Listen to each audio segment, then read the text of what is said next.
I Will Hold Space for Your Darkness, a first responder mental health podcast hosted by me, Erin Jane, where we have conversations about what it's like to perform a first responder role and the mental health challenges that can accompany it.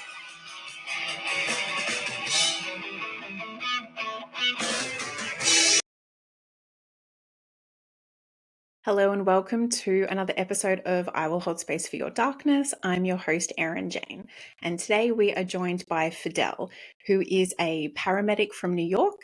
He has 15 years experience as a medic and 3 years as an EMT prior to that. So thank you for joining us, Fidel.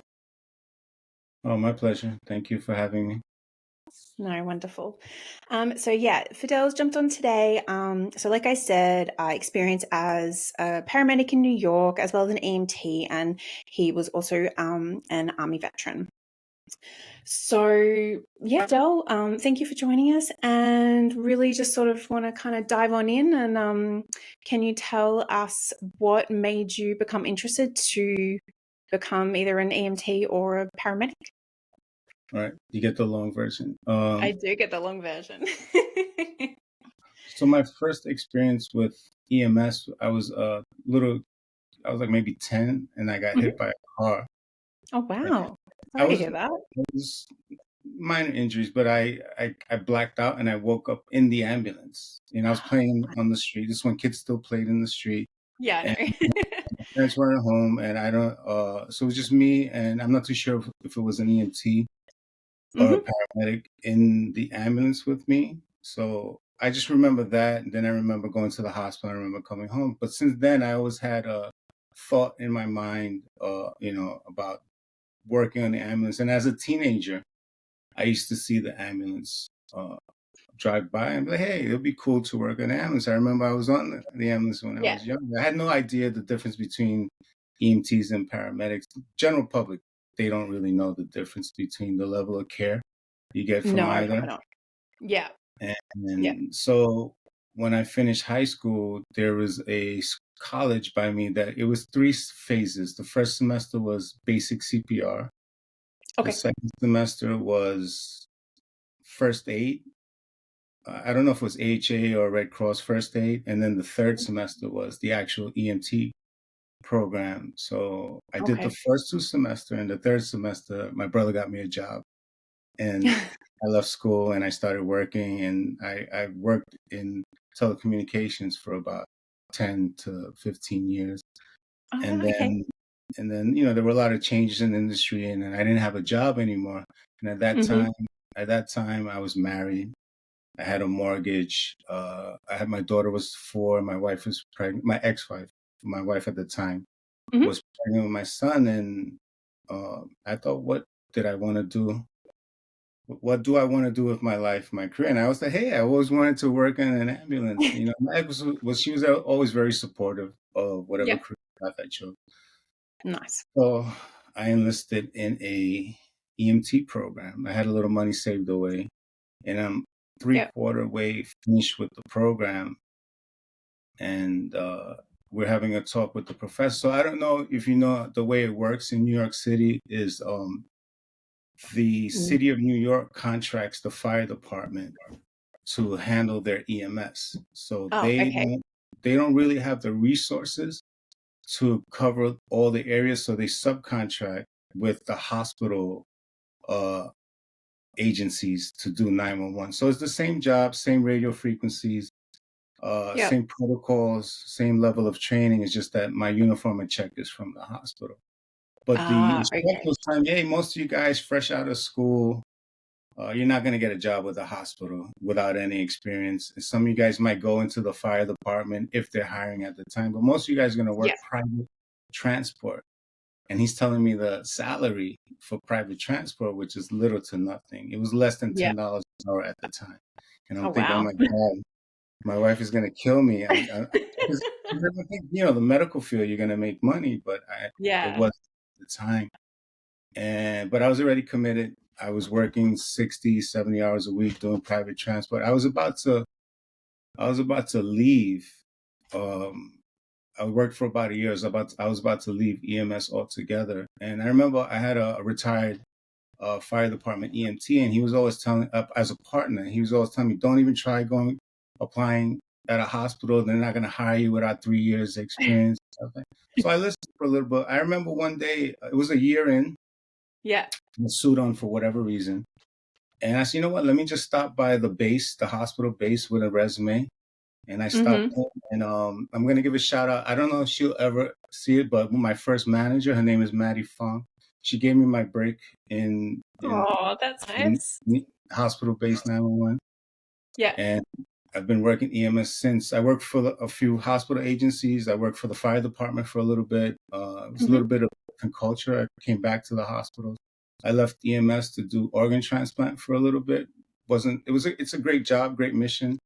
But I'm more comfortable on the EMS working in the streets. So I came back, and here I am still. That's the long version. I appreciate you giving me the long version. So when you're saying, so you said that you had like somewhat of a career in telecommunications. So at what age did you then kind of come back to do your EMS schooling? I was in my early 30s. Okay. And do you think sort of going down that path when you were like a little bit older and a bit more like mature, do you think it sort of helped you either like in, attending the jobs and having that level of maturity? Like, do you think that was of benefit for you? I can't say for sure if it would have made a difference, but I think my personality type was molded as a teenager. So I don't think it would have changed the way my perspective of the job. But I wish I would have started sooner, because this is what I'm happy doing. I've worked many different professions, and this is what there's never been a day working EMS where I'm like, I don't want to go to work. Maybe if I'm tired or I have a party to go to, I might not want to go that day. But the job itself, I've always enjoyed the job. Yep, that's cool. Nice. All right. And so you've been doing that for, well, sort of like all up like 18 years now. Okay. And you said you went into, so when you were talking about like organ transplant, were you then kind of on a crew that would like transport the organs between? No, I was a transplant coordinator where oh wow. It's a complicated position where you do donor management, where once the patient becomes an authorized organ donor in the ICU, we sit with that patient, and then we work with the ICU team and the intensivist, and we manage them, not for life. It's a different treatment modality. You manage them for organ preservation. So you have your own different set of protocols and medications that you give to the patient. So we manage them on the vents and the pressors and the hormones. Because once you become brain dead, your body stops producing certain hormones. But that was only 10% of the job. The other 80-90% was like basically glorified administrative work, which was not. It's a great job.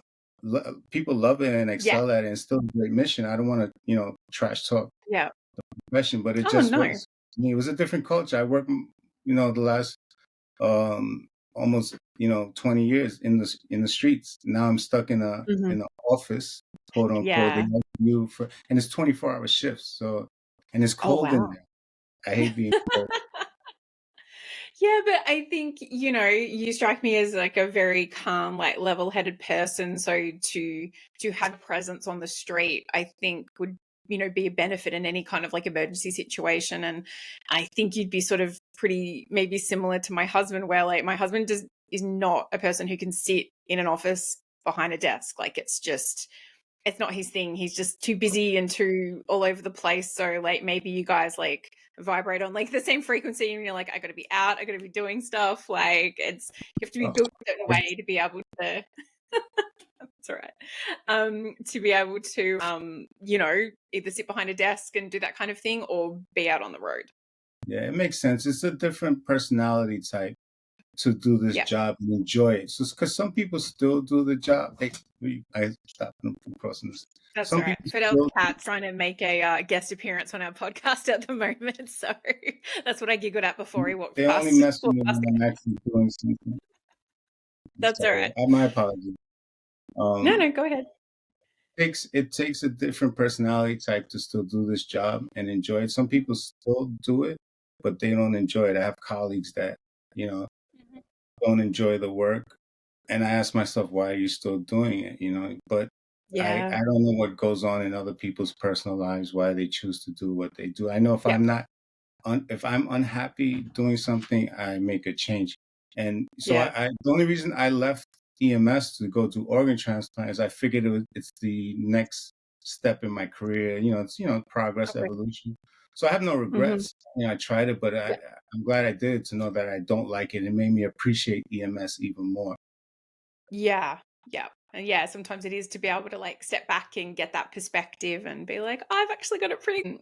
And so um so then when you go to work, how long are your shifts for where you're at as a paramedic? Are they 12 hours? Are they 24? So depending on the agency you work for, it's anywhere from they have 8-hour tours and 12-hour tours. If you do an 8-hour tour, you're allowed to do doubles, so you can do a Okay. 16-hour shift straight. If you do 12 Okay. hours, you can't do any more than 12 unless you get mandated, and they could only keep you for 4 more hours for a total of 16. Okay, so 16 hours is like the maximum Yes. amount that you Yes. guys are allowed to do. Yeah. Okay. So it's And not. then do you Go ahead. I'm sorry. Oh, no, that's okay. I was gonna say, and then are there like mandatory breaks, like in terms of No, we you don't then get. you can't come back to work for another X amount of hours, or does that again depend on whether you've been mandated to come back or not? Um, and so the fire department, they keep track of your tours in there. It's a Hmm. system, so you cannot do 3 tours straight in a row if you're working an Okay. 8-hour Yep. tour. And if you can't, and if you're working 12 hours, you can't do 2 12s. Now, some people, there's a way around it. They hop from one agency to another agency, Ah, and okay. it's hard to keep track, and Yeah.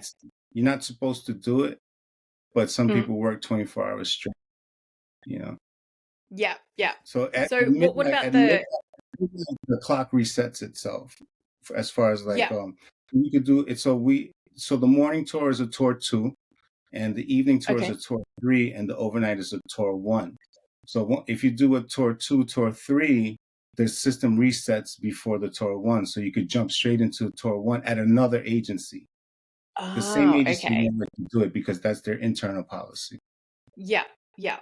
So is it the same for the firefighters there, or is that strictly No, just for the paramedics? no, firefighters have the good life. They sleep in a firehouse. We respond in a street corner somewhere out of an ambulance.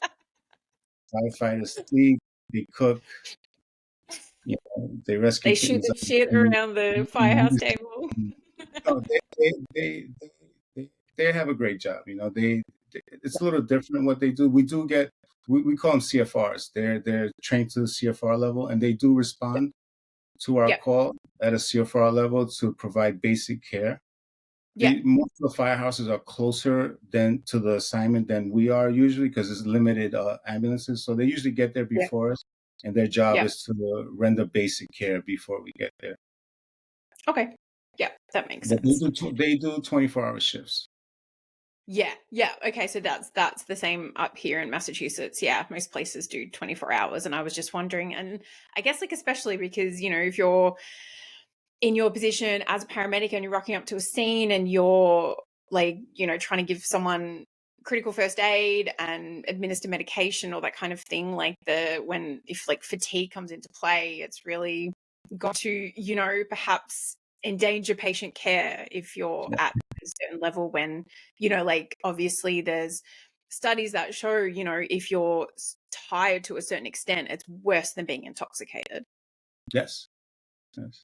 Absolutely right. Yeah. I guess that's the reason why they won't allow you to work more than 2 shifts in a row, because your judgment Yeah. gets skewed. It's like you said, it's almost worse than being intoxicated. Yeah. Yeah. That makes sense. And so the place where you're at now, how long have you been there for? Actually, it's only been a year because I came back to them after I left organ transplant. So my organ transplant stint was pretty recent, about Oh, okay. Yep. so I've been working for this agency for a year, organ transplant for a year before that, and the last agency I worked for was for about 10 years. Oh, wonderful. Okay.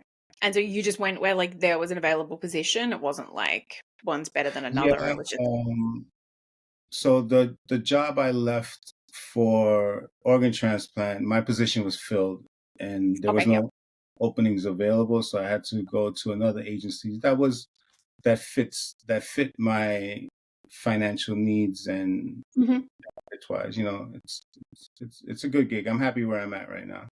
Nice. That's good. Happy to hear it. And so, as someone who doesn't know much about sort of, the paramedic life and schedule and stuff like that, is it like a firefighter or like a police officer in America where you work with the same crew or the same kind of person as like a quote unquote partner, or is it you kind of just work your shifts and whoever's working that shift is the person for that day? It's a little bit of both. It's regularly irregular, to use a cardiology term. So I'll have the same partner every Monday, Okay. and then I'm just using a random Yeah. example. Every Yeah. Monday and Tuesday, I have a different partner every Monday.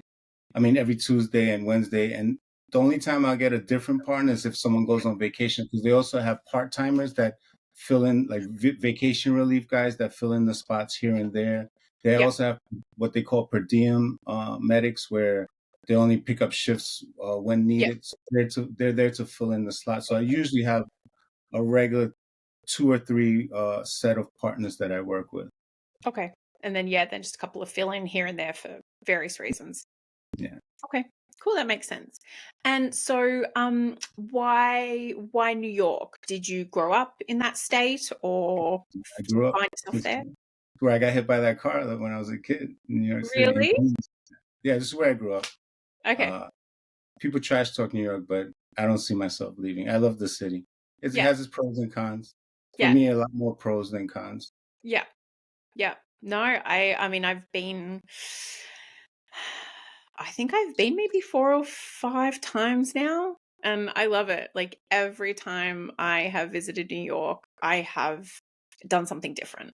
I think there's always something different to do, something different to see, something different to experience, and I think that's what I love about that city, and as someone who grew up in a different country, like, everyone in the world knows New York. Like it's so iconic, and TV shows and the movies and everything that you see, and then to kind of go and stand there, like there's something, there's only certain places I think in the world that really have just that sense of, I think, awe when you get to go. And I think New York is one of those cities in my opinion, at least. But yeah, I think it's awesome. I concur. Anything at any time. That's the New York motto. I haven't really traveled much internationally, but I've been to a lot of big cities in the U.S. Yeah. L.A., Dallas. They're all great, but there's no place like it's New York is a little different. And I'm not just saying that because I live here. I've actually traveled to other states to Yeah, see you're their. not you're not biased at all, Fidel. Not at all. No, trying not to be. I know That's okay. some of my I colleagues hate New York and they're dying to get out. Not me. Really? I mean, so given that, I mean, are you guys just busy all the time? Like, is it because obviously it's, such a highly populated, highly dense, city, and with all obviously not monuments, but like big tourist attractions and all that kind of thing. Like, does it ebb and flow, or is it just you guys are just go, go, go, like all the time? So when I started EMS, so we do about 3,000 911 calls. Well, none. That's how it used to be when I started. About 3,000 911 calls a day, right? But Jesus. and it was slowly progressively getting higher over the years. During Yeah. COVID, we spiked to about 7,000 calls a day, which was Wow. more than double. We had to call in mutual aid from other states, Yep. and all the other state EMS. FEMA was great. Yep. OEM, emergency management department. Yep. Everyone worked really well to help Yep. us with the call volume. So once Yep. COVID died down, no pun Mm-hmm. intended. I'm sorry. So good. The numbers lower, but now we have the same manpower, if not even less, because EMS has a high attrition rate. We're Okay. doing over 5,000 calls a day with the same manpower we were doing 3,000 calls a day about 10 years ago. So Yep. there were slow areas. There's busy areas like Midtown Manhattan and the Bronx, Yep. and you had slower areas in the outer boroughs, but not everywhere is busy. We're doing like last night when I left the CAD number. That's how we each call as a CAD number was at Yep. about 6,200. So Jesus. it's a lot. It's busy. So there is no Wow. sitting around. And I mean, I guess so after, I think anyone listening would know how hard New York was hit at the very beginning of the pandemic, and especially, I'm up in Boston, and being on the East Coast, and everyone kind of came over from Europe, and we sort of, we got smashed. But obviously the extent that New York did, tell me what that was like back then, back in that sort of early part of 2020. So on prior to COVID, as a medic, I would probably work about 3 to 4 cardiac arrests a month. Mhm. During COVID, and it just abruptly started. One week, people just started passing. So I was working literally 5 cardiac arrests a night, and every unit was working about 5 cardiac arrests a night for about 3 weeks straight. And Wow. as abruptly as the cardiac arrest call types came in, Mhm. it just stopped. You know, it started all of a sudden and stopped for whatever reason. I don't know. So Yeah. maybe those that were susceptible, Yeah. Like really early really, on sort of thing. yeah, exposure is inevitable. You can't hide from exposure. You're gonna get exposed. Some people, they handled it better than others. Yeah. I had people. Uh, well, I don't know if your viewers know much about oxygen saturation. So the normal oxygen saturation, 94%. What the Yep. AHA recommends. 90 is a little low. In the Mhm. 80s, you're in respiratory, uh, you're hypoxic, and then anything less than that, Okay. you need to be artificially mechanically ventilated. I had patients that were talking to me just with a sat of 60, 50, 40. Wow. I'm not even joking. And it was Yeah. whatever COVID did to the human body, it wreaked havoc Yeah. on its cells. So I Mm. don't know how well those patients fared because you could only take them to the hospital what the Yeah. hospital was after. Yeah. We had different protocols that day. Like it was the call volume was so high. If patients didn't want to go to the hospital, no matter how severe, It you was like, just you just okay. Bye. I had yeah. actually had one guy. He looked like he was circling the drain, as we say, with a Mhm. SAT 60, and Jesus. we it was COVID protocols. We could RMA leave him there if he wanted to leave, but I told him I was like, bro, you need to go to the hospital. You might not make it Yeah. to the morning. And he had his kids around him, and he told me, if I'm gonna die, I'm gonna die at home with my family. And what can I say to that? So I said, all right, if you Yeah. change your mind, just call 911. Yeah. Yeah. No, that would have been, and I can imagine how sort of full on that was for you and your colleagues, and in all of the first responder realms. That was really tough on your city. How has everyone fared since then? Because even like you were just saying, even like the call volumes are still so incredibly high, and your staff percentages haven't, increased massively. Like, are you finding that a lot of your colleagues are just super burnt out or leaving in droves? Like, where is it at in regards to that? Yeah, a lot of EMS personnel left because of COVID, Okay. and right after COVID, they didn't want to stay for whatever Yeah. reasons. A lot of people use EMS as a stepping stone, like either to go, work it while going to nursing school or medical school or PA Yeah. school. There's very, very, it's a handful that actually stay in it Okay. for the long term. Yeah. And it's not, we're actually, there's a lot of unions now that's fighting to increase our salary and our benefits to keep people in Yeah. EMS, Yeah. we don't get it. We don't get any help from the city, even though I work for the hospitals. But whatever happens to the city agencies, it affects us also, Yeah, of course. just Yeah. as it affects them. So a lot of people feel that EMS is the stepchildren of the 911 system, at least here in New York. In New York, Yeah. I Children. know a lot of other states EMS is well respected and well taken care of. I'll give you an example. In most states, it's considered a promotion to go from firefighter to paramedic. In New York City, it's the opposite. It's if you work for the fire department, it's Yeah. considered a promotion from medic to firefighter. They under the same umbrella of the fire department, but they respond separately. They're not in the same firehouse. They're completely different branches of the fire. Ah, Um, okay.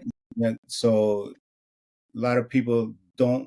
A lot of fire department medics don't stay if they have the opportunity to go work as a firefighter because the pay is Yeah. better, the Yeah. contract is better, the pension is better.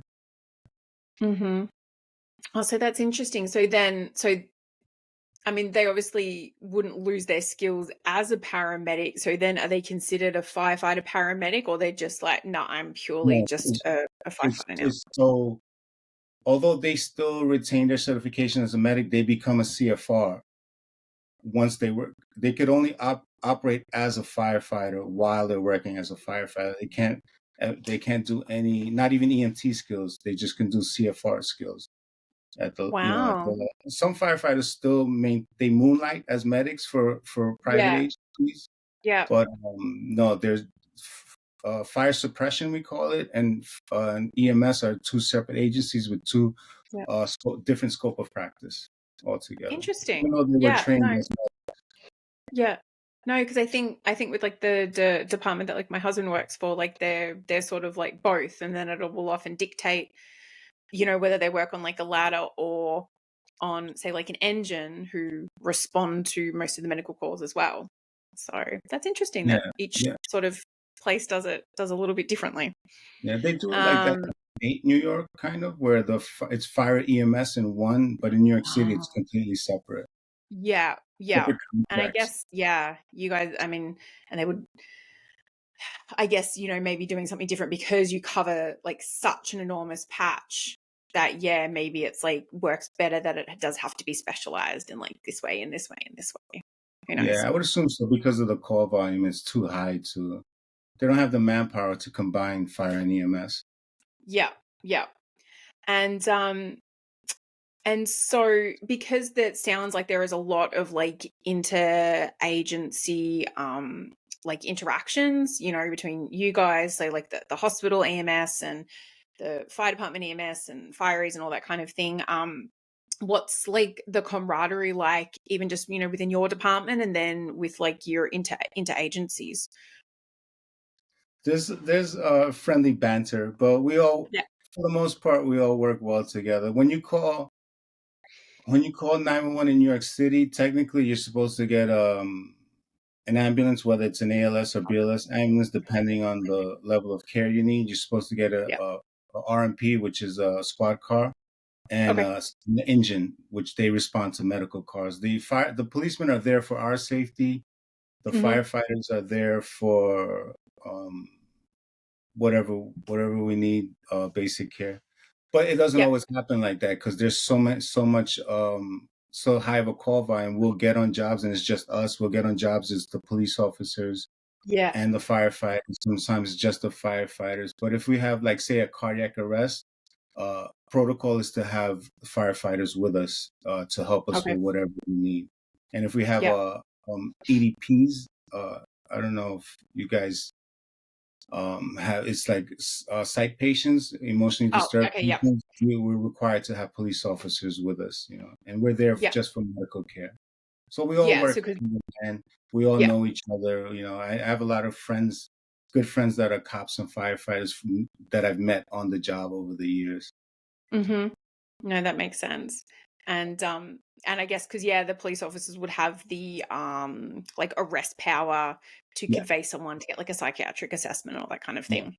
I know I used to have That's to, they obviously call it something different back where I come from, but we used to have to do a lot of that kind of stuff too, or if someone was threatening suicide and all that kind of Yes, thing. exactly. So sometimes the police will get on scene for like a domestic call, and they'll think Mm-hmm. someone needs evaluation, so they'll call for us to go and Yep. transport the patient. Yep. Sometimes they're they need sedation, the patient. Yep. Sometimes so we work Yep. hand in hand. Oh, nice. Well, good to hear that there's a good level of, relationships built there. Um, what was I going to say? So you kind of also said that, sometimes the police come in a manner of speaking as like some sort of level of protection. Like I think anyone who has visited New York, even just traveled on the subway, like there is often some crazy shit that goes on in that city.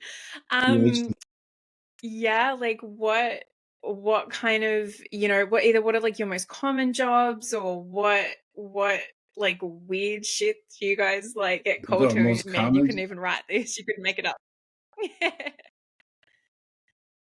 So, so about maybe 10 to 15% of our call volume actually warrants an ambulance. The actual 80% could be an Uber ride to the hospital. Oh God. But I mean, it is job security, Yeah. and people don't understand what we do. Some people look at us as just an Uber ride. They don't understand we basically have an emergency room on wheels in a Yeah. that we can treat you with if needed.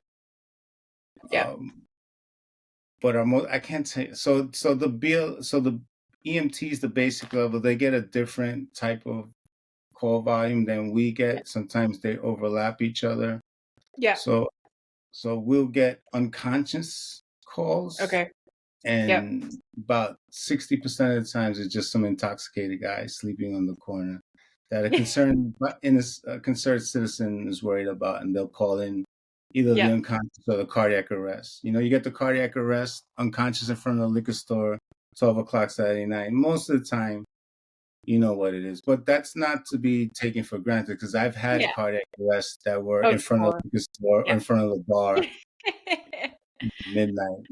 Yeah. And is Yeah. it I don't know if it would be the same for you, that like the person is so concerned, but yet they don't wait around. They just make the phone call and like do the dash. The first thing I told my fellow citizens, did you try waking him up? And they just look Like, at me, and I tap the guy in the shoulder, and he wakes up. Like, hey, bro, you want to go to the hospital? He goes, no. All right. Have a good day. yeah. Yeah. And I mean, yeah, I think, people get scared and all that kind of thing. And then there's that They that mean weird. well. They mean well. That's the important. Yeah, exactly. No, it was just, we see a lot of those calls, and I was a cop, to be like, oh, I'm really concerned and da da da da, and it's like, okay, so what did you do about it, or are you still on scene? Can you give us an update? They're like, oh no, I left. I just Yeah. thought you should know. It's like, Third, awesome, because thanks, buddy. we get a computer screen that gives us the digital Yeah, information, the type of what the third party caller not on scene anymore. Like they just called and walked away. So that yeah, happens. yeah, yeah. I feel like But you, that is but you know very what cool. though, we always have to respond in priority mode, because you just never know until you get there. Yeah, yeah, exactly. No, and that makes sense. And sometimes, weirdly enough, like I think sometimes if it is bullshit, you kind of go, all right, like might be a little waste my time, but hey, like that person's okay. Instead of like you're saying, like, Yeah. yeah, a drunk you have to wake up, as opposed to a cardiac arrest. Like That's exactly how I look at it. And I tell my partners too, because they're like, oh man, why we get called for this? Like, look, better to have this than an actual emergency where we got to work and clean up and somebody's suffering because of it. Exactly. It's like the old evidence ethos that we got taught. It's like you'd rather have it and not need it than need it and not have it. Nah, yeah, exactly. All right. So I wanted to ask you, so the reason that Fidel and I actually kind of made contact with each other was on the wonderful world of Instagram. And can you tell me a little bit about what First Responder Stories is? So that's a little Instagram page that I started about 2 years ago. So I used to watch this YouTube channel. I don't know the name of his channel. His name is Mr. Ball, and he tells stories Okay. of, I don't know if you ever heard of him. He tells stories of like true crime, but he did such a great job of retelling these stories. I watched them all the time, so I was a big fan of his. I watched him. So one day, it was tour change, and me and the guys, girls, well, everybody's the guys, we're sitting around telling war stories, and I had such a great idea. I'm like, this would make a great channel of just people telling their stories, because people, like I said before, they don't really know what we do, so and they understand. So you tell your little story of something that an interesting job that you've had. My motto is, you can make them laugh or you can make them cry. You just tell the story, whatever you want to tell the story about. And it's not like, I am no way Mr. Ball, and he does a great job of telling the story, so I can't tell the story. So what I do is I have my colleagues just tell the story, whatever they want to tell. So I actually have some funny stories and some tragic stories on it also. That's it. I haven't done anything with it recently. I put it on the back burner for now, but well, you're a busy man, I understand. But no, and I actually sort of before we jumped on here to have a chat tonight, I went back and looked, because I really vividly remembered, and I don't know how we sort of ended up finding each other, whether I followed you or you followed me, or I can't really remember, but I still remember the most vivid video that you posted, and I think it was either of like a colleague or someone you knew in New York, and he was telling, or like, recalling an incident where there was a baby that was stabbed. Do you remember that one? The stab. I remember. I think I know what you're talking about. It was a pediatric cardiac arrest. Yeah. Actually, I have like 2 or 3 stories with pediatric arrests. Oh, okay. It was a guy. It's a guy sitting in the back of. He was running out with the baby in his hand to the crew, and gave him the baby. It was stabbed by the father. I think. So. Yeah, that's the one I'm thinking of. And that one was like just the kind of the way that he, I'm sorry, I don't know his name, but the way that he sort of told that story, and it was just so it was so authentic, because he kind of also went through like what he was thinking at the time, like, this woman like running out with this baby with like a butter knife straight through its head, like, and he actually, in the video, he's just like, I'm like, what the fuck? Like, he just, and I really loved it, because he was so like open and honest and like authentic, and like, going through the motion of how they treated the scene and what they did and what was really important, and obviously his key focus was on getting that I think it was like a toddler, I think it was like a 2-year-old, like to the hospital to receive treatment and all that kind of thing. But then he was also able to acknowledge, like, afterwards, he was just like, damn, that was like really full on. Yeah, we get those memorable calls. Although we get a high call volume, and we see a lot of different stuff. There's those 1 or 2 stories that stick in your brain, something like that. Yeah. He's actually, I think I know, he's actually, I work with him now, actually, still. Oh, really? Yeah. we tend to in EMS is a small community. In 911, Okay. I should say, we all know each other, so we all work with each Yep. other in different agencies. Yeah. So he's still doing it. He's still doing his thing out Yeah. there. No, he just seemed like a really awesome dude, and yeah, just like the way that he told it, and he's a big guy, like big. He looked sort of tall, like a quite like a like an intimidating looking guy, and he was able to convey that like he did his job, but in the aftermath, like he sort of said that like the job bothered him, for a little bit, and he was able to get past it, and he's okay. But I think there's a lot of power in sort of someone like that who's clearly so proficient in what they do, but being able to go like, man, that shit fucking rattled me. Like, like I think there's something really important in being able to admit that. Yeah, he's kind of like me. His nickname is we call him the Trauma King because Oh, God, he Jesus. likes to buff trauma jobs. So in the way it works in New York, we share the same frequency. So if we hear a gunshot or a stabbing come over and they assign it to another unit, the other unit might want to do it just because for the adrenaline, to Yeah. and to render patient care, and they'll buff the job. Like, no, this unit say, no, we're 5 minutes away. Give us the job. So he's always good at buffing those trauma He's jobs. a glutton for punishment by the Yeah. sounds of it. Well, he does it, because he generally likes to help people. He also volunteers. I know exactly who you're talking about. Yeah. I don't want to shout him out because I didn't No, no, uh, no.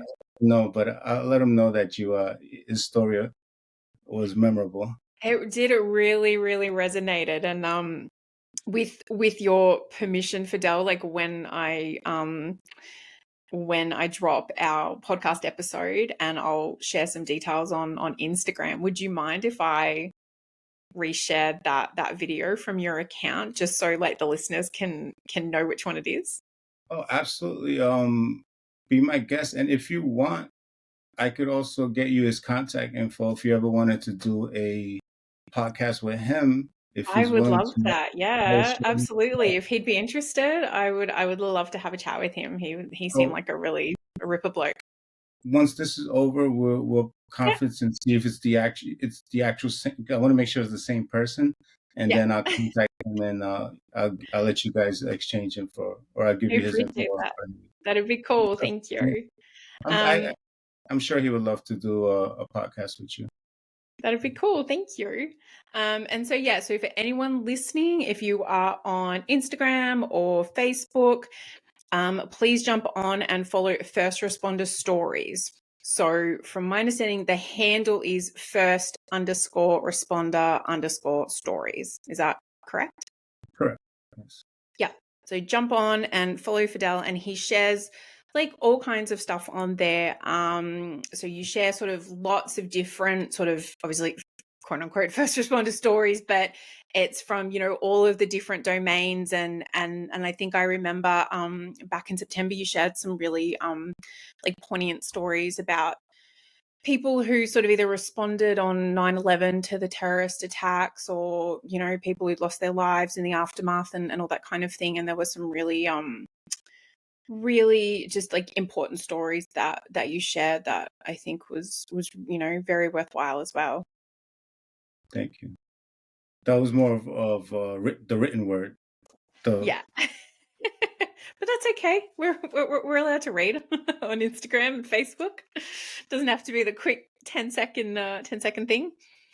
But you said that's kind of just been on like the back burner a little bit, like these stories, just the videos, because I've been, because I did the organ transplant for a little while. That took a lot of my yeah, time, and I'm yeah, also I the business I tried to start is not panning out for logistic reasons, and so I'm actually okay. back in school now, trying to finish up my graduate degree.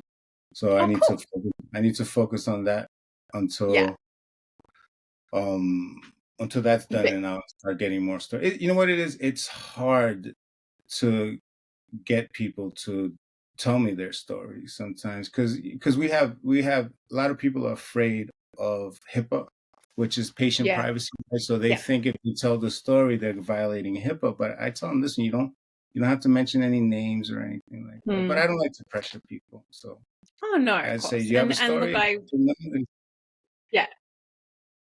But no, I like I just 100% understand it. Like it's even just, getting on and doing this and even some of my previous guests on here have had, some apprehension about coming on and telling their story and all that kind of thing. And so I definitely get it. But I think equally, like some of the videos that you share and what I sort of try to do here with this podcast, I think, spreading that level of camaraderie that we all experience a lot of the same things and we all go through a lot of the same things. And I think there's a lot of sort of power in hearing it from people who are boots on the ground. It's not, someone who, has like 50 million degrees and sort of can tell you it from a theoretical perspective. It's like people going like, no, I went and I did this job and this is what I experienced or this is what I did. And I think there's something to be said for that. Or that's, why I do what I do. I appreciate it. All right. So if you don't mind, Fidel, I would like just to pivot briefly to the mental health aspect of being a first responder. And so when it comes to mental health, and when you were sort of joining up to become, an EMS member, is anything ever mentioned or broached or recommended before you went to the job?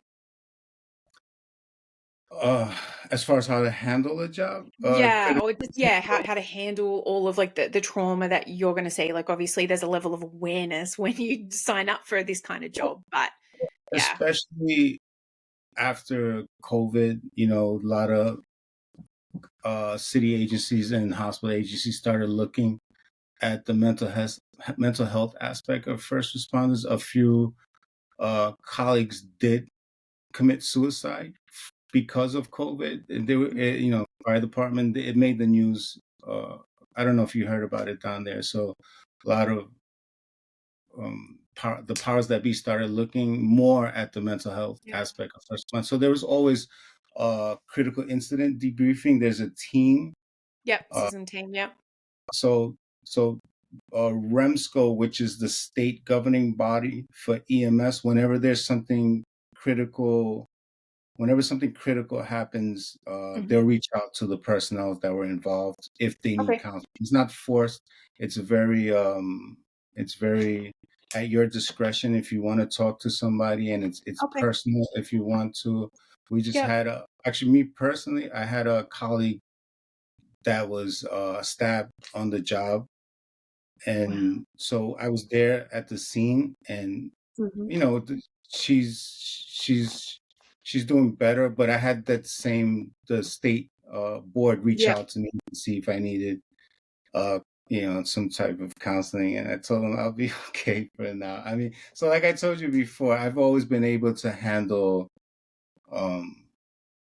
these critical incidences well, at least so far. We never know what lays in the back of the mind that's dormant that can surface 10, 20 years from now. I remember my first job as an EMT, my first cardiac arrest. I was with a seasoned EMT, and we had to touch the body, do CPR, and he was like, "Hey, how'd you feel touching a dead body for the first time?" And I was like, so I just while I'm working with my patient, I tried, of course I tried to do my best, and I don't like to say save a life, because nobody saves anything. It sounds a little morbid, but we prolong the inevitable. Everybody dies, right? So, it's an interesting way to look at it. We try to extend that time, for that patient and their family. Sometimes you can, sometimes you can't, and it's just a task at hand at the time is what I'm doing. So the reason I developed that technique when I was in my first year of college. I took an acting class as an elective, and I was scared to death. And I mean, I suck as an actor. That's why I'm not an actor. But the professor told me, don't worry about anything else that's going on. Just worry about your lines and what you have to do. And so I carry that over into my profession. I've always worked well under pressure. That's like, I'm my best under pressure. And so I focus on the patient at hand, and I do my job. I clean up after, and that job stays there. It doesn't come home with me. And it's not a conscious effort. It's just the way I've been. I don't know why. And I've always been like, okay, these are adults. Maybe it's going to get me one day when I have my first pediatric cardiac arrest. And I remember my first pediatric, it was a 5-year-old that choked on an apple. And, we did our best. We were able to get him back. He ended up passing away in the hospital like a few daes later. But I take reassurance that I'm always reading, I'm always learning, I'm always practicing my skills, because if you don't use it, you lose it. In pediatric jobs, we don't always get especially critical patients. So, but I'm fortunate enough that like my manager called me, "Hey, Fidel," that same day, actually, I heard you and your partner had a pediatric arrest. Do you need the rest of the day off? Do you need to talk to anybody? I was very appreciative of him calling me, but I was like, no, I'm fine. I'll keep going. But I've had colleagues that have had to go home, literally start crying on scene because, and specifically, pediatric jobs where, stuff is pretty traumatic to see, and they've gone home and they've been offered counseling by the hospital and by the city. So there's numerous resources you can reach out to here if you have some sort of I don't want to say PTSD, but like some sort of a like an emotional response to exactly, that's a better term, emotional response to the job. And I mean, look, and like you're saying, I think in any of these first responder professions, there is just something different about when it comes to a child, a baby, that kind of like pediatric, trauma, in a sense, like anything happening to anyone can be upsetting, and you feel for the family and their partners and children, all that kind of thing. But when it is, I think, someone who we would all consider to be defenseless and, never at fault or at blame or anything like that. And when something awful happens to them, and then you're the ones who are arriving and trying your best to help them, like, I think it's natural to, feel something extra sometimes. Absolutely right. I'm cold inside. No, I'm just kidding. No, I do. You're cold and dead like my husband. That's okay. I'm used to it. I do try for my patients. But if you so the reason, I guess one of the reasons I'm still happy doing the work I do is because I don't take it home with me, and I still enjoy the work and giving people extended time on Earth. But and I think, and I actually, Fidel and I were texting sort of earlier, like organizing this interview, and I actually wrote that quote down, believe it or not, from like our text messages, because you were like, it's the reason I'm still able to do the job for so long and enjoy it. And I think, I think whether you're conscious of it or not, and like you're saying, the what's the word? Like the trick that acting teacher gave you, like it's a compartmentalization in some form or respect. And if it does allow you to be able to do your job effectively and proficiently and professionally, then that's awesome. Thank you. I guess like you're saying, it seems like there is a lot, though, if you did find yourself struggling at any point, and that there are a lot of resources that you can reach out to should that be an issue. And you seem to say like a lot of that has come post-COVID. Like, was there anything substantial sort of pre-COVID, or it's really more just come about in the last few years? There was before, but to say it was substantial would be stretching it, Okay. but a lot of Yeah. this stemmed off of COVID. The mental health resources that are available to us came Hmm. post COVID. Okay. We had uh, critical incident debriefing. Um, I don't want to say teams, but I forgot what would you call the collective of people that would be assigned to that job of talking to you, but they're not counselors. That was my whole thing. They're just like your manager and your director that received a little bit of training on what. Yeah, well, I think different ones are different. So sometimes it's like a peer group one, and then sometimes there's, I guess, like a leader or a manager of like a CISM, critical incident stress management. Yeah, it's like a team or a debriefing, or I know, yeah, there's like another term which I just did the class like Critical 6 months incident ago, so I stress. really should know what it is. No, the name is real long. But Yeah, now, but I was mentioning that because now there are actual mental health providers that are available to us to talk to that yeah, specialize in yeah, in this type of care, yeah, and we could seek them out free of cost. I should say that to us because you yeah. know cost of counseling is one thing, and insurance sometimes don't cover it. So if you're involved in an incident, or even sometimes even if you're not, if you just need someone to talk to, there are Hmm. resources available, Yeah, which is a and that, good thing. Yeah, yeah, it's brilliant, and we can, in one sense, we can say better late than never, and it took, like a global pandemic to make it. So it's really sounds like it's excellent, but for the people who go and help everyone else, they are the ones that should have the best help available if and when they need it, or if and when they choose to access it. So it sounds like it's pretty good in your department. it is. But we're stubborn though. We won't go. Can I ask how your partner is that got stabbed? Is she doing it? Um, she has a lot of rehab to go through. I don't think she'll be working EMS anymore, but Okay. she's doing a lot better. Yep. She Okay. had a lot of physical rehab to go through. From when I talked to her, her mental status, she wants to come back to work, but she physically can't. Yeah. So That's that's the sad part. She actually wants to work still, yeah. and I mean, the sad part is her getting stabbed in the first place. But she I wants to I know what come, you mean though. Yeah. Yeah. but she physically can't at this time. Yeah. But I don't think she will. Yeah.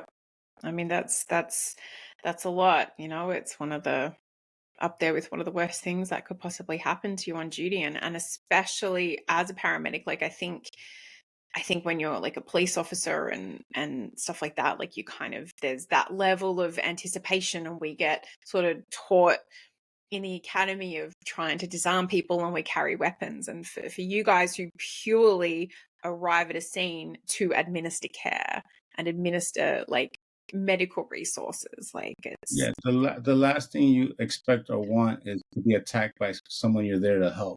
yeah, But that's, that's the unfortunate real reality of the job that we do, yeah, and that is why we get, for the most part, police officers that are assigned to our jobs. They're there for our protection, yeah, but they're not. There's a limited amount of officers, so they're not always yeah, there when we need them. yeah.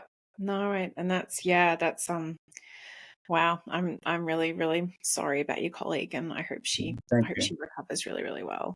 Um It's tough. I Yeah, definitely. And I think, I even think back to my sort of general duty policing days, and we would get called to jobs where someone was like injured, but there was not necessarily known like the circumstances, or the circumstances were like, shit's gone down.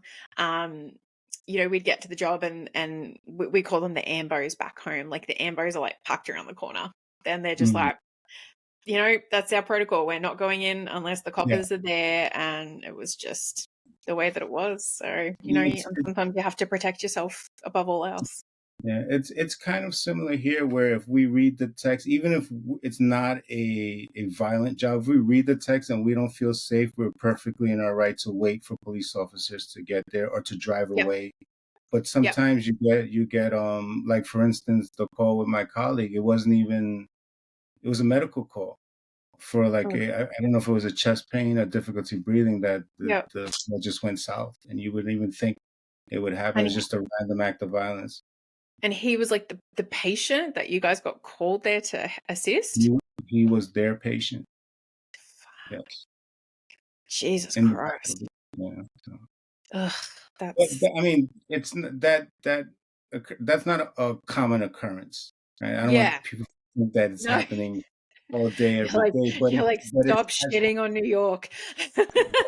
we've had another colleague in, I forgot, I didn't know the person. He was shot by a patient in the back, in his back as he was leaving the ambulance. This was Oh like my two, god. 3 years ago.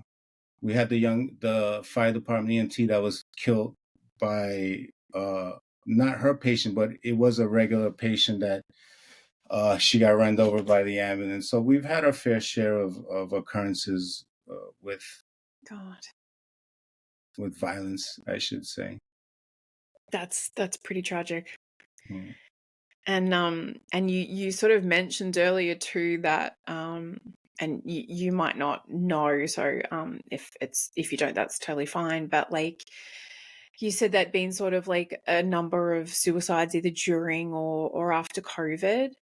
Yeah, Is that sort of something that you're still hearing, like amongst all the different services, that is still something that's occurring, or does it seem like it has kind of eased off since the like the height of COVID where everything was so intense? yeah. It was mostly during the suicides with EMS personnel was actually 2020, 2021. I haven't heard much about it. Yeah. Recently, and I mean, I don't really know, but as far as the media says, it was directly related to the stress of responding during the Yeah. pandemic. Yep. Yeah. Okay. No, thank you for sharing that. I appreciate it. Um, so before we move on, tell me, you clearly work really hard, and I know you're studying to go back and did you say you were getting your master's? Yeah, it's not related to EMS. It's my union pays for school, so Oh, why cool. not No, use that's free good. education when I can? I'm a lifelong learner. Yeah. No, So no, no. That's awesome. I love that. So tell me what you do outside of work for fun. What makes Fidel tick? I'm laughing because it's like a dating app question. I'm just kidding. What do you do for? Don't Uh, swipe me yet, Fidel. We haven't no, no, no. finished. Uh, So I have my children. They live with my ex. They're a little bigger now. So when they were smaller, my priority outside of work was try to spend time with them. But now that Hmm. they're a little bigger, I go to the gym. I try to exercise when I can. I study. I go to school. Yep. I bike ride, Hmm. and the occasional cocktail whenever my colleagues are having a get together. But that's Very about it. I nice. try to travel. I try to travel whenever I can. Hmm. I I have a group of friends that we do boys trips with. Last year we went to the Dominican Republic. Oh, This year lovely. I think next year we're planning on hopefully going to Guatemala because one of my friends he's from Guatemala. So when we travel, we don't go to resorts. We actually go into the the campos, we call it, the villages, and see the, because when we went last year to Dominican, a close friend, because New York is it's a melting pot. It's an eclectic mix of cultures. So Yep. I have friends Very from much so, a yeah. lot of different ethnicities. So we Hmm. went to DR. I fell in love with the country itself. It's such a beautiful country. ATV riding through the hills. Oh, I went wow. That'd be so much fun. I was drinking Presidentes on an ATV, which doesn't mix. I almost flew off the cliff. There's no safety measures out there. Can I ask, what is that, a type of beer, or is that Yeah, something yeah, it's a beer. So when you're driving through the woods, there's like a random saloon in the woods somewhere that else? they use, I guess, for people on the trail. And for $5, you get a beer that's about this big. Oh my Yeah, goodness. not a good idea. No, probably It was not. fun. It was fun. It was fun. I was on. Well, at least you'd be able to provide some kind of level of care should the worst Yeah. happen.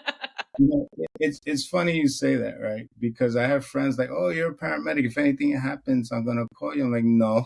First of all, you call 911, and then you can call me." But it's like I don't bring the ambulance home with me. I have man is only as good as his tools. You know, I don't have any tools with me. There's nothing I can do.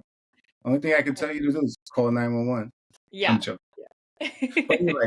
I could recognize the emergency when I see one. Exactly. Know how to like do a tourniquet and put pressure on it. Sometimes, just little bits and pieces help. Yeah. Okay, so I want to say thank you for giving me your time My tonight. pleasure. You're I do welcome. appreciate it. Now, I do normally end these podcast episodes by asking the guest two final questions. Sure. So I do know that number one may be a little bit challenging for you, but we'll just see how we go with it. So the podcast is called I Will Hold Space for Your Darkness. And that is in regards to sort of the darkness, elements that can permeate first responder roles and what we see and what we do and what we experience and all that kind of thing. So the first question I normally ask is, what do you do to hold space for your own darkness in terms of the things that you see? So, as I mentioned to you before, I don't really no, so maybe that so what I'm worried about, maybe that is my darkness, that I don't have any darkness right now, but it's all accumulating in the back of my brain. Yeah. And I have some sort of protective mechanism that I don't realize, that there's a reason why I don't take the work home with me, and maybe one day it'll manifest itself. Hopefully it doesn't. But Yeah. I think the way I handle it, I'm not too sure. Well, I grew up in New York City. I grew up playing in the street as a teenager. I was, out and about, all hours of the night, seeing a lot of things. So I got kind of conditioned Yep. to what I would see in EMS before I started working EMS, from just Yeah. being a New Yorker alone. Yeah. And the fact that I'm able to take that lesson from my professor and just focus on the task at hand and not Mm-hmm. think about anything else. Like if it's so when I go on an assignment, of course, scene safety, you have to be aware, of your safety. But my partner be like, "Hey, did you see that painting on the wall?" I'm like, "No, I didn't see Yeah. anything. I saw my patient and Yeah. whatever mattered for my patient care at that time, and that was it. I Mm-hmm. don't focus on anything else. Clean up, do my paperwork, and move on to the next job." And the only Yeah. time I remember a job that we did, it's if it was an interesting call, like you mentioned the story with one of my colleagues, interesting Mm-hmm. or something out of the ordinary. And most of the time, I recall it because of because no two jobs are the same. I'm always trying to learn. You treat one patient one way, you might treat a different patient, another patient a different way. Mm-hmm. So I'm always trying to powwow with my partners to see what we could have done better on a certain job, or we did a good job. What did we do right? Yeah. What did we do wrong? So Yeah. that's the only time I really think of the job, but I never think about it as, "Oh my God, so sad." I mean, it is sad. I recognize it, Yeah. but I don't internalize it for Yeah. whatever reason. And I've always been like that since day one of my career. Yeah. But no, like and I know that, we did speak offline and you're like, I don't know what the fuck to say about like holding my darkness. But I think, like I sort of said to you, like I think that shows, an amazing amount of resilience that's obviously come about, like you're saying, from even like from your adolescence and seeing things and bearing witness to things that left an imprint, and you've just learned how to cope. And so your way of coping is of compartmentalizing, just you focus on the job at hand at the time, and then you like you leave it where it was, and you compartmentalize, and you just actively, or maybe not actively, or subconsciously, you just don't bring it home with you. And that's something It's to be definitely, said for that. yeah, it's It's definitely what, sorry? subconscious. Yeah. I don't, Yeah. I, Yeah. No, but I think it's awesome. And, you know, every single person I've asked that question gives a different answer. and it's your answer. So that's brilliant. I appreciate you sharing it. Thank you. You're welcome.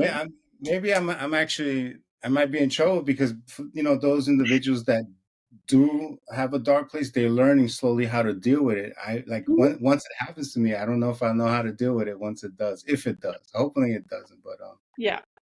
That's right. You can come back and talk to me then. That's okay. As of right now, let's hope we don't have to. Right. All right. And one final question, Fidel, if you don't mind. And so the second aspect that I ask is, what is one thing that you or what's one thing that someone could do for you should you find yourself in a place of maybe struggling to cope with something? What's one thing that you could think of that someone could do for you to help you in that aspect of holding space for your darkness, should you fall under the spell of it? Just, I guess, any time we have, I've had times where I've needed, to talk to someone, not because of EMS, for, other stresses in life, but just sometimes people just need to vent and talk and release whatever they have inside. So just someone to non-judgmentally and quietly listen to what you have to say and just let it out. I guess that would probably what I would need if I ever come across any type of emotional stress that I need to let out. Yep. And like you're saying, it doesn't have to always be, work related. It can be personal related. Life is tough at times. And so, if that's what you need, to support you, is just, someone to be there to listen and to be able to vent, and especially no judgment. That's what a true friend really is. Yeah, you're right. I'm not immune to the stress. I've had relationship stress that I've had, a good friend that I would always call and talk to. Yeah. And just let me talk, and that always helped. And whenever I wanted advice, only then they would give advice when requested. So and that's a special person, because most of the time people are trying to shove their advice down your throat. So to know the difference. It's human nature, I guess, to always offer your 2 cents into something. But I try not to, when someone's talking to me. I try my best. Sometimes you can't hold it in, especially if you think they're doing something stupid. Yeah. But, you're like, do you want to hear my 2 cents on this matter? You're like, please say yes. All right, Fidel. Well, I have taken up far too much of your time this evening, but I really just want to say thank you for coming on and speaking. I think there's been a lot of benefit in you sharing, some of your experiences and even just the way that you are able to separate and leave everything that you see at work. I think that is, an incredible level of resilience, and I really appreciate you taking the time to come and share it with us tonight. Oh, thank you. Thank you for having me, and thank you for what you do also, giving people a platform to express themselves and how they cope with their stressors in life, and for what you do as a profession also with the counseling. Thank you. I'm sure there's a lot of first responders that have benefited from just talking to you. Thank you, Fidel. That's really kind of you to say. I appreciate it. All right. So like I said, if you are on Instagram or Facebook, jump on and follow Fidel at First Responder Stories. And he shares some really wonderful content that's definitely worth a watch and worth a listen and a read in times too. So, all right, let's wrap it up. This has been I Will Hold Space for Your Darkness. I'm your host, Erin Jane. And as always, let me listen in a way you've never been heard. Thanks.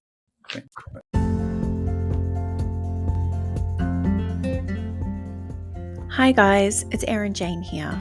Firstly, thank you for listening to I Will Hold Space for Your Darkness. This podcast really is for you, the listener, and I hope you're finding as much value in listening to these conversations as I am in having them.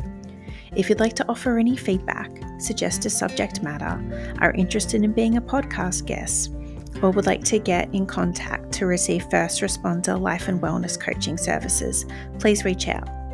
You can find me on Instagram at Erin Jane Coaching or my website www.erinjanecoaching.com. I look forward to hearing from you, and I'm so grateful to have you as part of this darkness community. Cheers.